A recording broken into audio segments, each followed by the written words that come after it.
रामकृष्ण हरी. रामकृष्ण हरी. रामकृष्ण हरी. जय जय रघुवीर समर्थ.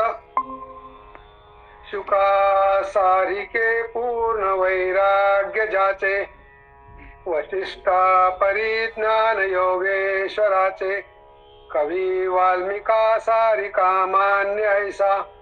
नमस्कार माझा सद्गुरु रामदासा. जय जय रघुवीर समर्थ. जय जय रघुवीर समर्थ. मनाचे श्लोक. श्लोक क्रमांक 95.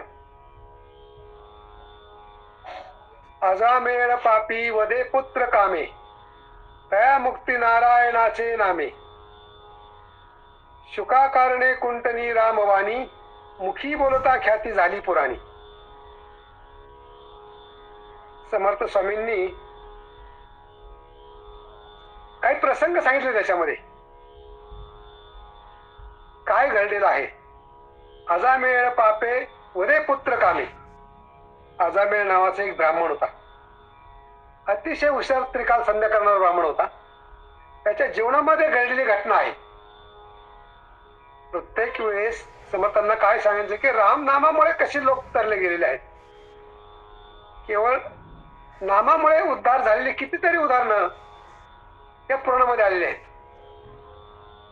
अजामेळ हा अतिशय पापी होता. तो पापी बनला म्हणजे काही कारणामुळे. अगोदर तो पापी नव्हता.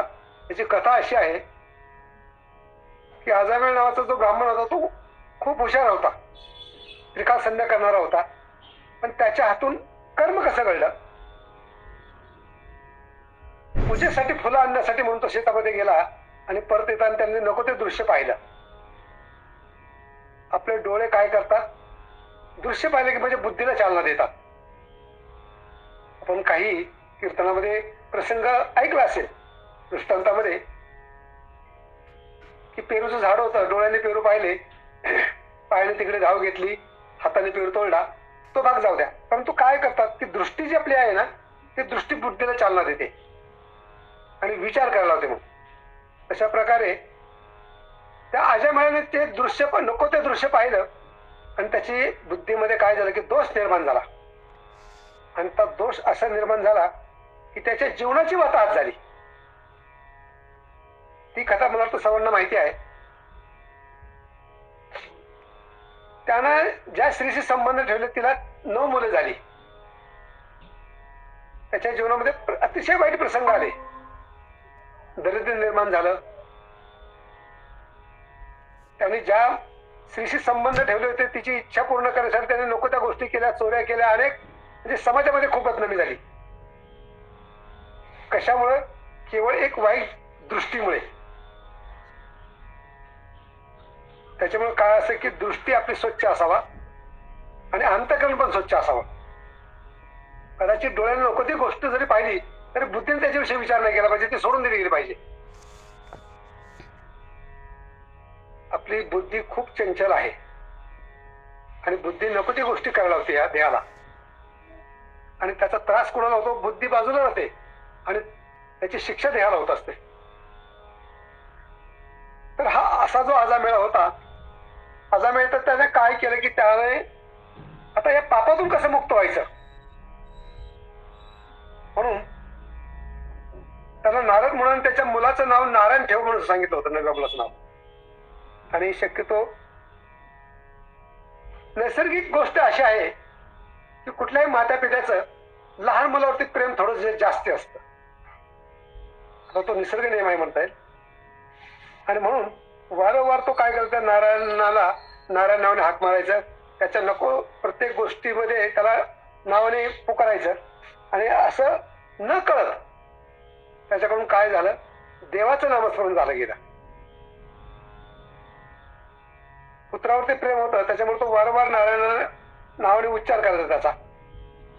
आणि मग पुढे काय झालं की ज्या वेळेस त्याचा मृत्यू झाला तर त्याने केवळ मुलाचं नाव, देवाचं नाव म्हणून त्याने घेतलेलंच नव्हतं. नामस्मरण चिंतन म्हणून त्याने घेतलेलं नव्हतं.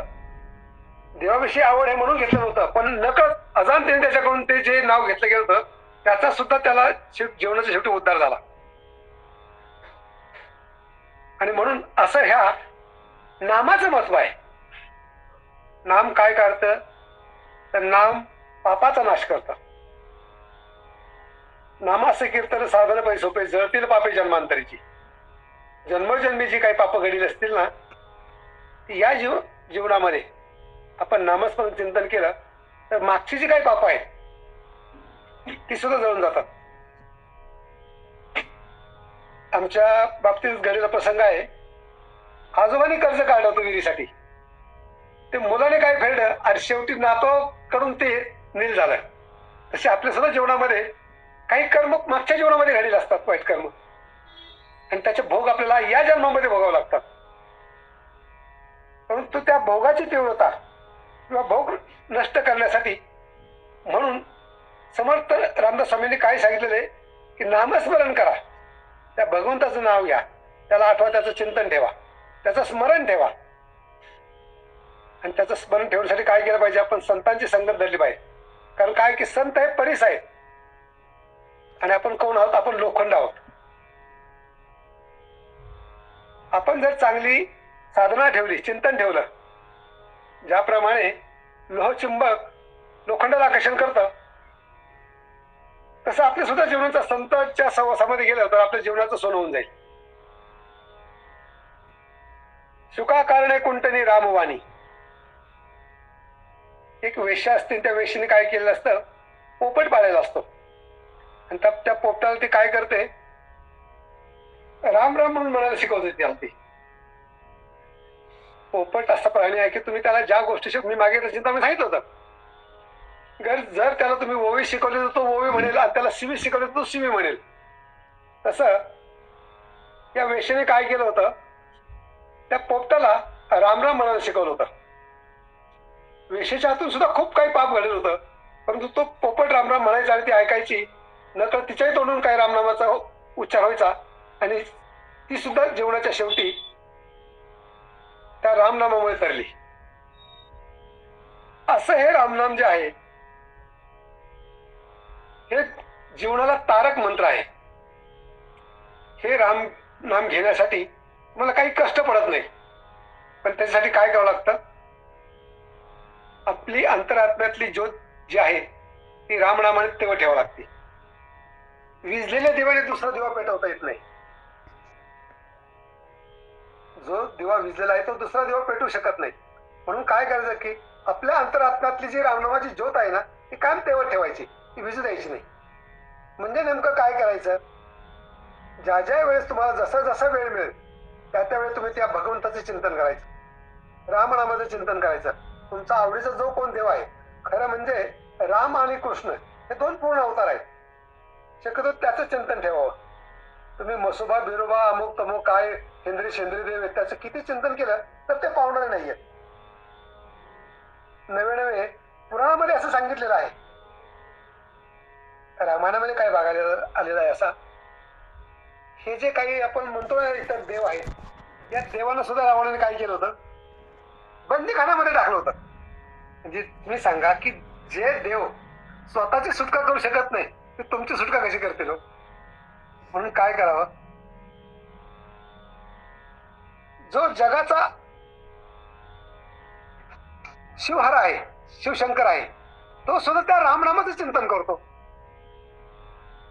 आणि म्हणून आपण सुद्धा काय केलं पाहिजे? भगवान श्रीकृष्णाचं रामनामाचं चिंतन केलं पाहिजे. मुख्य मुळाला पाणी घातलं तर ते झाडा लवकर पोचतं. तसं तुम्ही इतर इकडे इकडे कुठल्याही हिंद्री शेंद्री देवाची जर भक्ती केली तर पदरी काहीच पडणार नाहीये. म्हणून काय करावं? रामकृष्ण हरी विठ्ठल केशवा मंत्र हा जपावा सर्व काळ. त्या रामनामाचं चिंतन कायम करत जावं. रामनामाच्या चिंतनामुळे काय होईल? तर तुमच्या अंतरात्म्यामध्ये काय होईल? शांती निर्माण होईल. या मनुष्य देहाला जन्माला आल्यापासून मृत्यूपर्यंत अनेक घटनेमधून जावं लागतं. त्याच्या जीवनामध्ये अनेक प्रसंग येतात. यौवन, धनसंपत्ती, प्रभुत्व, विवेकता या ज्या गोष्टी आहेत ह्या क्रमानुसार येत असतात. जसा जसा काळ लोटेल तसे तसे काळाचा बदल होत असतो. तारुण्यावस्था येते, अगोदर बाल्यावस्था असते, तारुण्यावस्था येते आणि वृद्धत्व येतात. त्यानुसार आपल्या हातून काही कृती घडत असतात.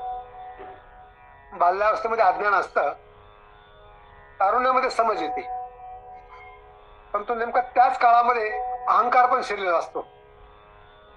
जो काळ समज येण्याचा असतो ना, त्याच काळामध्ये अहंकार शिरला असतो. कारण काय असतं की आपल्या शरीरामध्ये एक गरमी असते, ताठा असतो, अहंकार असतो.